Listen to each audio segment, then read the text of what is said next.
Ahoj, volám sa Denisa a chcem vám predstaviť moju cyklistickú príľbu Dragon Worker, ktorá má skvelý aerodynamický tvar, predný kryt alebo štítok proti slnečnému žiareniu, ktorý je odnímateľný.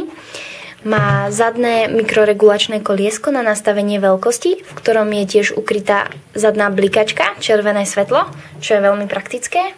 Táto príľba má 13 vetracích otvorov, takže hlava sa vám bude bezpečne vetrať. A najmä má odnímateľnú vnútornú počívku príľby. Navyše je táto príľba konštruovaná z veľmi pevného materiálu a napriek tomu je veľmi ľahká a odolná proti nárazu. A disponuje v mnohých farbách. Mne sa páčila najviac takáto, svetlomodrá, ale dá sa nájsť aj červená, modrá, zelená a ružová na stránkach InSportline. Buďte in Sportline.